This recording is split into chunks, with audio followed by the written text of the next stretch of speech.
6'5", 265 outside linebacker that dropped into coverage 38-40% of the time, That's rushed different. on third down, played on goal line. We never came out the game. Never We came did it out. all. We Yeah. did it all. And the game has changed a little bit because you don't have those type of guys that can do everything because they're not taught to do everything, to drop into coverage, to work on their feet, work on their hips, and do all those different things where you can go into the draft and they say, what position do you play? And they don't use this a lot no more. I said, I'm an elephant. And the scouts is like, wow, okay, that means you do defensive end work and you do outside linebacker work. That's right. So now your value goes up.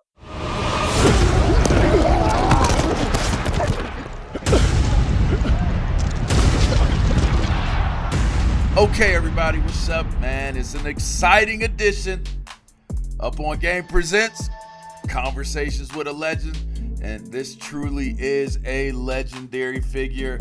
My man is from LA. My man played for USC. Everybody know him as Willie Mack. He's the first out the limo. They talk about the other dude, but it's really Willie Mack that was the first out the limo every single time. Man, we appreciate you coming on the show, man. This one, I'm going to enjoy this one because I know a lot about you. So I'm going to enjoy this conversation because we ain't staying on the field with this, Mac. You know what I Nah, mean? nah, we go back, and all my family and friends is getting on you right now because LA is separate from Long Beach. See, Okay. that's a little. Okay. I know Okay. overall people say LA, but Yeah. us folks down here in the city from We the from LBC, Long Beach. from Long Beach, man, My you got to get that apologies. specific, yeah, because And, people be tripping out, man. Like, I could throw them rabbit ears up with you because I put some time in over there. yeah, You dig? you should know that. That's what I'm You're saying. You right. was on the field, man. You're You was in the right. trenches. You're right. You're right. I truly apologize for that. Welcome into Conversations with a Legend. We're bringing my man Willie McGinest in from the Long Beach, There you go. California area of the world. You know what I mean? LBC. You know what I mean? You know what it is? Long Beach Poly. You know what I mean? The Jackrabbits, baby. There you go. All right, all right. I had to do it right. I had to do it right. Let's talk about Long Beach, man. Like everything that I've ever heard about you since being here is how much a part of the fabric of the community you are. To me, I respect Cat's games. I always respected you as one of my old heads when we played. We was at a Pro Bowl together. The one thing I can say I respect more about you and dudes that do what you do is what people feel about you in the community. Yeah. How did that all begin? Because you're still there, you're still involved, and that has always been a major part of you. Where did that all come from? Where did that start? Well, you spent some time, man, on 1600 Atlantic. So you see the area where Long Beach is, and it's a diverse, but it's in the inner city. So it has its trials and tribulations, man. And, it's a melting pot of a lot of different ethnicities and a lot of talent that comes out of the city. So I'm proud of my city, one, but, there's a lot to overcome as Mm-hmm. well. So me coming back is like all the guys, the prominent guys from Long Beach understand how important it is to come back, deliver that message, deliver that hope to the kids that are still there, that there are a lot of people that's come through the same system, same area, same obstacles that you have. But if you stay focused and put your mind to it and believe in yourself and what you really want to do, Mm-hmm. you can achieve whatever you want. And your presence, it ain't always, how we do it, LaVar. You've been doing it a long time, giving back, giving money, whatever. It's not really that all the time. It's just your Mm-hmm. presence and being Mm-hmm. there and actually interacting, and being active with what's going on. And I do what I can, man. The city is important to me. My family is there. I was raised there. I learned a lot from there. A lot of the community took care of me. And I just think it's my obligation to always go back and kind of give that back to the kids. You do a whole lot post career. One of the things that people see is you're always on television, and you've been doing it at a high level for years now. I always tell people there's always like it seems like we're living in a day and age where there's so many excuses being made for why you didn't, why you couldn't, why you can't. I know your story somewhat now. I don't know all the details, but as legend has it, if anybody had a go at it where you'd say he might not make it, but yet he has made it, and he's not only made it, but he's on television and he's speaking to masses of people and he's representing himself and his family and where he comes from. You make it so that people don't have excuses. What's your like what was your approach to that? Like how does that play into, where you came from, what you've seen, what you've experienced? Those who will say, I don't have that fair opportunity to get to where Willie McGinest is.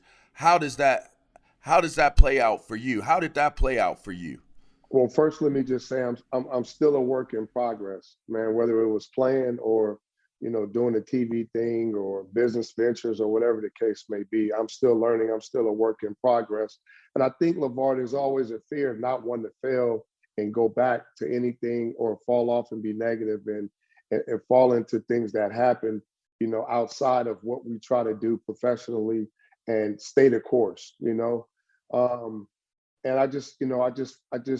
just driven and I'm motivated because there's so much out there. And I think football granted us the foundation to do so many other things, have so many other relationships. And we went to school. I mean, you went to Penn State, I went to USC. We was allowed an education because football doesn't last forever. We some people don't believe that while we playing because now they making so much money you don't have to do nothing. But football, it depends on what level you're on, but it's a small part of your life. So the relationships, the foundation you build has to carry you for the rest of your life. And I never dreamed I was going to be on TV talking about football. I didn't go to school for that. But it was something I naturally fell into and fell in love with and started working at it and slowly started to build, my brand and get better and better. And I'm still getting better and learning. So like I said, I'm a work in progress. All the other things, is just spinoffs for me, the relationships and playing football and meeting people and being, in the right conversations around the right people and constantly wanting to learn and grow and explore those interests I have. And that's my message to the kids. Don't let anyone or anything define who you are and who you will be. You're in control of that. I tell these kids that play football, that don't play sports, that are into other things, I tell them all the time. So that's important. And there's so many opportunities out there.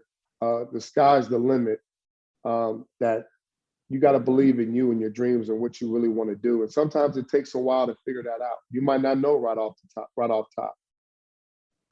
All right, so but there is the side of it of being great, Matt. Like everybody respects somebody who makes it and makes something of themselves. Being a work in progress is certainly the trait of a champion because you're always trying to figure out how you can be better and what's next.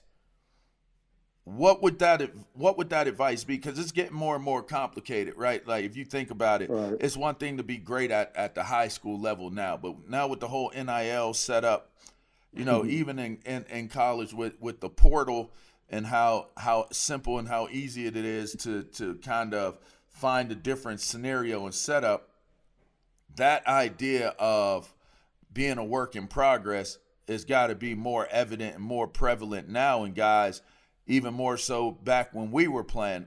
What would your advice be to where everything is at now? How a guy should be looking at, what their approach is. Well, it's levels to what they want to do, right? The NIL has opened up the floodgates for, these young athletes, to become young entrepreneurs, really, kind of, and use their brands to make money while in college, which we didn't really have, not legally anyway. Right. We True. used to have to work in the summer, and then you had alumni that would take care of you here and there. But now these companies and different things are formed where they can legally do that and Yeah. take care of the players, which is good. But I still stand on, you got to be humble with that. if your love for the game and football is your passion, or whatever sport it is, basketball or whatever the case it may be, you can't lose the love and the passion because of the financial or the extra things that you're getting. And you can't let that alter your work ethic and your mindset, because that may be it. You may cap out in college. That's right. If you lose focus, if you get comfortable, if you think this is the life and you start to cheat the process and you're not doing what you're supposed to do, that could be it. Yeah. And that's not really the sky, where you're trying to get. So I get it. And it's great. It's great for the families. It's great for the kids and all that. But just keep in mind that that's just a level to where you're trying to be. And, I tell these kids all the time, as great as you are, as good as you are, you can't cheat the process. You got to put in the work. And this is if this is what you really want, then you will sacrifice a lot of other things to obtain greatness or consistency, or to do what you want to do at a certain level. Yeah. A lot of people can make money based on personality, character, and all those different things, but that doesn't coincide, between the hash marks. That's a different animal. You got to go out there, and you can't fool or fake nobody out there. You got to be able, you played in the trenches. Yeah. I played in the trenches.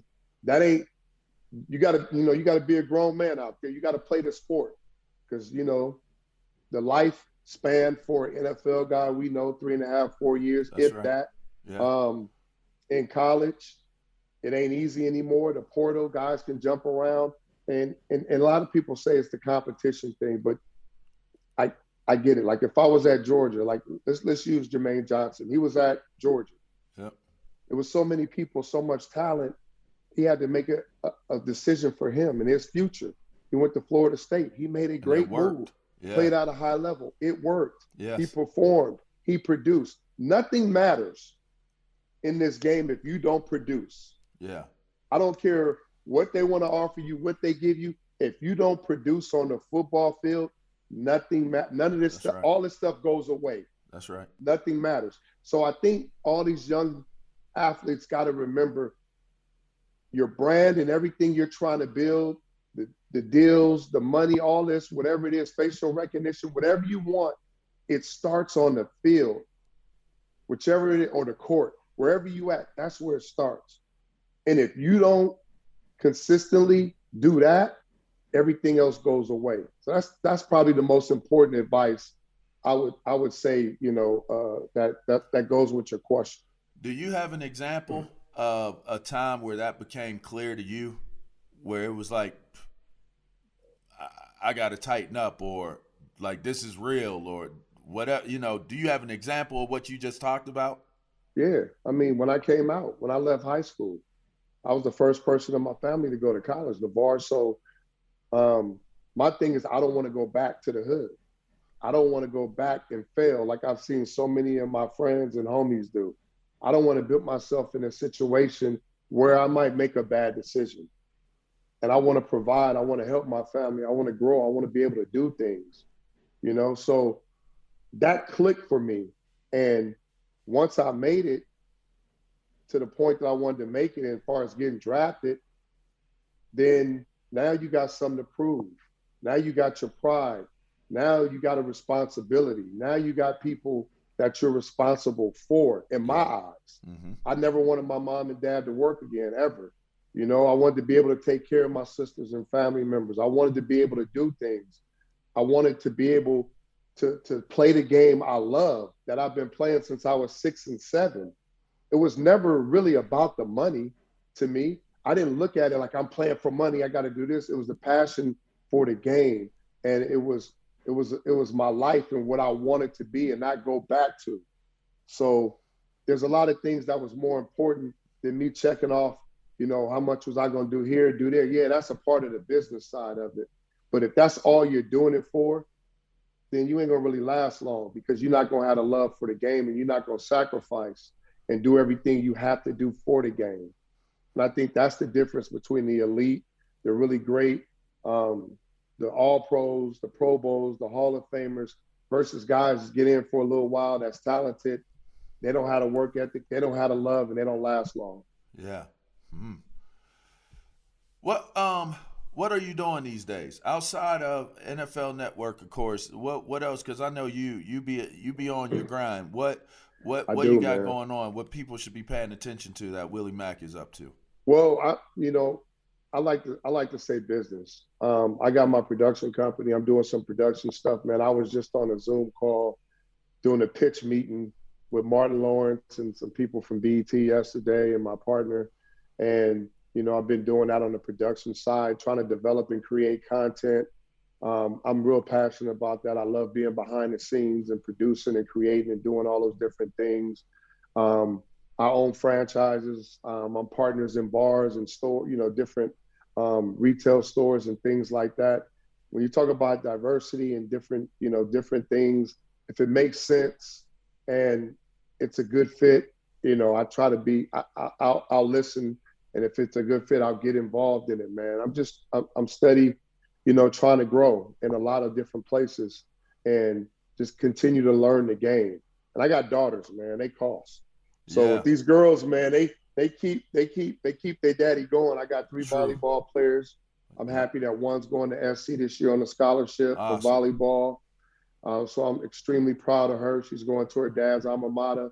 And then I got another one that's going to be a junior, and another one's going to be in eighth grade. They all play club volleyball. Wow. So supporting my daughters, man, and just keep continuously trying to find the next thing to be involved in and to be a part of.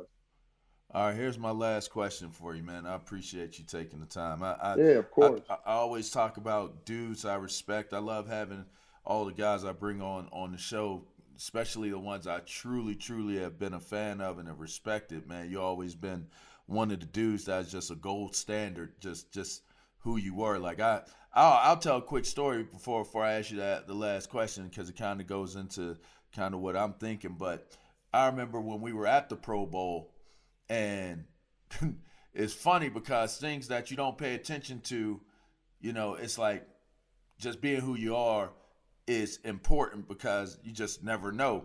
We sitting Right. there playing, throwing bones, and it's you, it's Zoe Neal, it's me. I think it was just us three. It might have been somebody else, but y'all were the two that stood out to me because I'm sitting here at the Pro Bowl throwing bones with Willie McGinest and Lorenzo Neal, and I was doing bad, like like you was clowning on me and stuff like that. I remember we was talking. I think I was even trying to keep score at one point and was jacking up keeping score, and y'all was joning on me. And the funny thing is, y'all ain't realize how awestruck I was sitting there. Was it that or was it the Mai Tais that we was having It by the might have been the pool? Mai Tais that played a little bit of a part.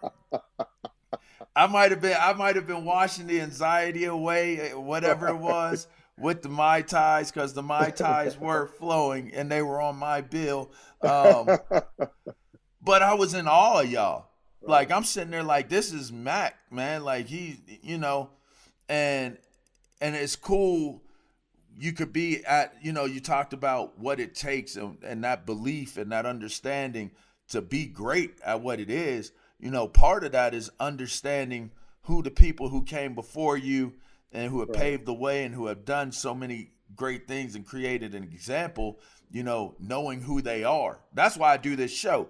People right, need to know who you are. They don't need to right, just know that, okay, this is the guy that's on television and, he's tall, whatever. Like, they need to hear stories and they need to know who y'all are because part of being great is knowing what the greatness has come from, what the great has been, how it has measured up, how it evolves, all that stuff. People need to know it. And I was just sitting there, I was like, man, like I'm a LB and you were a LB, but we were different LBs. We ushered in the era of I could play defensive end, I can play linebacker. I can run with a receiver. I can run with a running back. I can run with these tight ends.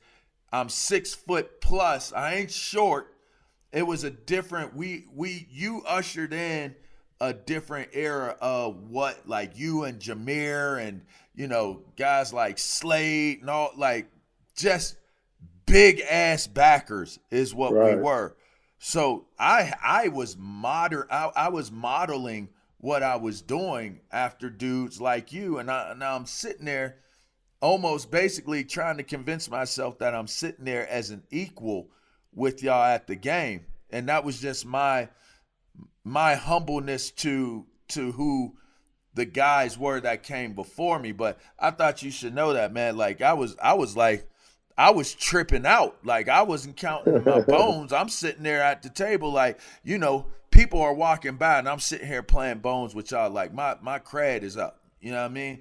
Hey My man, my cred is all the way up.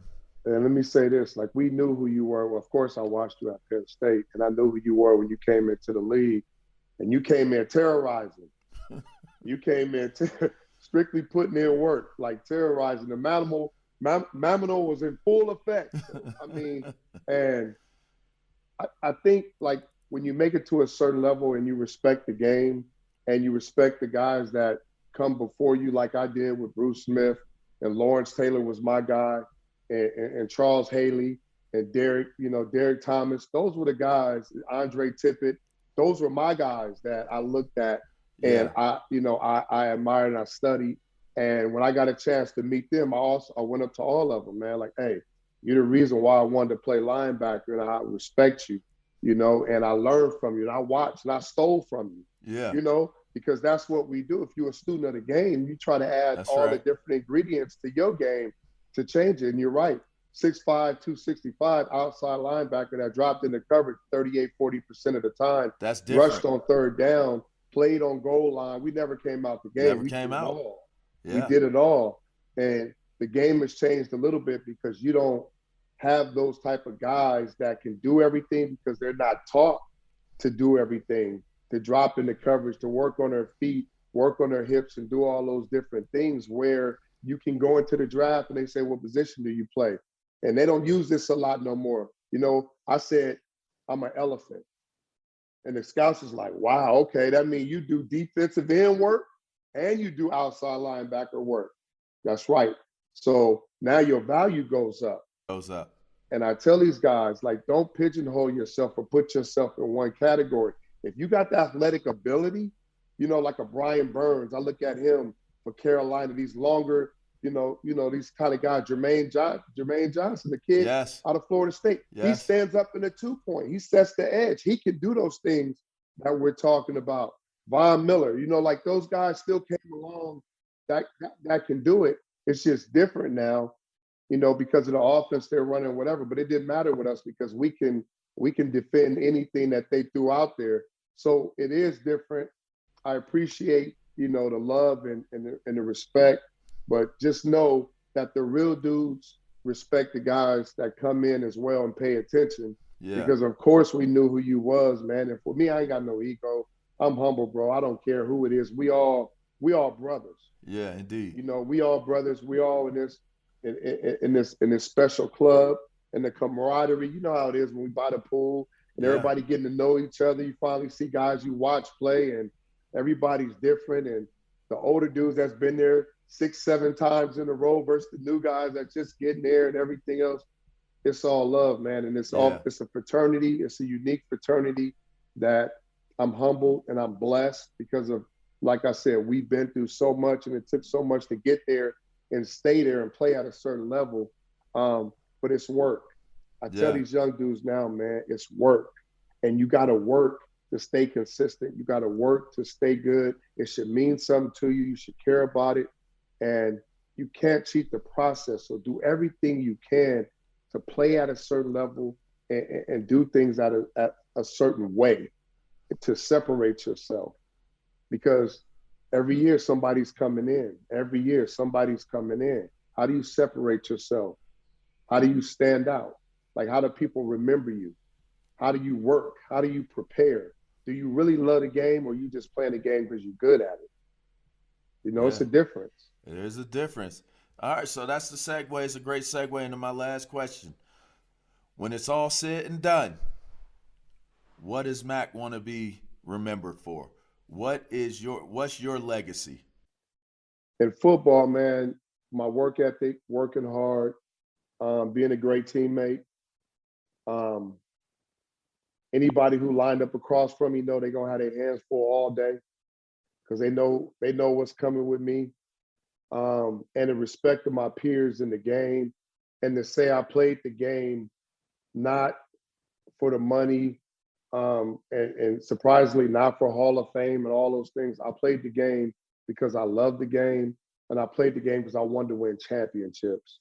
And I was blessed and fortunate enough, man, to be in position to be around a certain group of coaches and a great ownership and players to be able to go to 4 Super Bowls and win 3 of those, man. So that's why I played the game. Everything else that came with it is what comes with it. But if you're really a football player like we are and how we think and how we want to stay around it and attached to it, that's why you play the game. Everything else comes with that. And you should understand and expect that. Life, man. Life, man. Like, first thing I tell anybody, I'm not perfect. I make mistakes. I don't look down on people that make mistakes. I want to be known, as somebody who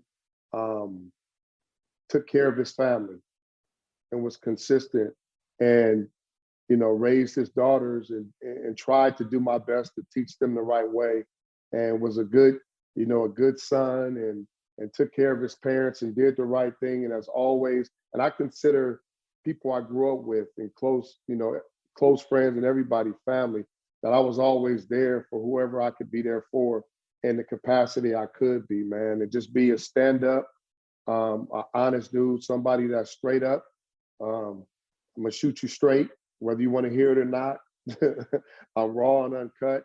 And if I love you and I deal with you, it's unconditional. True. Man, love that, man. Love you, man. Appreciate you coming on, man. Really do. This has been a good one, man. It's been a good one. This is one I've been wanting to get a hold of, so I'm glad we finally got you on, man. So, yeah, everybody. All love, man. I appreciate you, LaVar, man. Thanks for having me, bro. Keep doing your thing. I'm proud of you, and you're doing a phenomenal job, man. And you also working with the kids and doing stuff outside of this, man. You do a lot. Here with them. Yeah, I'm still out here with them. I appreciate it. Indeed. It's Willie McGinest, everyone. This has been Up On Game Presents Conversations with a Legend. Make sure you check out the podcast wherever it is that you get your podcast from. Check us out on Twitter, Instagram, all those different places. You heard the man say, I'm king of the mammals. So make sure you check out King of the Mammals. Hey, who are you Willie McGinest or Will McGinest on IG? What's your handle? Nah, just Willie McGinest. Just Willie McGinest. Yep. There it is, at Willie McGinest. Make sure you give him a follow, give him a shout, man. Check him out on NFL Network. He's Total Access's mainstay, cornerstone, foundational piece, all of that. He's the man. He's the myth. He's the legendary USC Trojan LB. We come Long from Beach. We come from the backer hoods, man. The legendary backer school of backers out of Penn State and FC. That's what we produce. Indeed. Linebackers. Indeed. My saying when I was coaching at Poly, I told the LBs, I made a shirt. We put the LB in Poly. So that's right. Was, we had our little thing going there. So I appreciate being a part of that tradition, man. And I appreciate you coming on, man. We'll circle up. At some point, we'll have to see what the production produces. Hopefully, it goes well with the Martin Lawrence and BET thing, man. I'm working hard. Thank you, brother. Till next time, everybody. We'll check you out.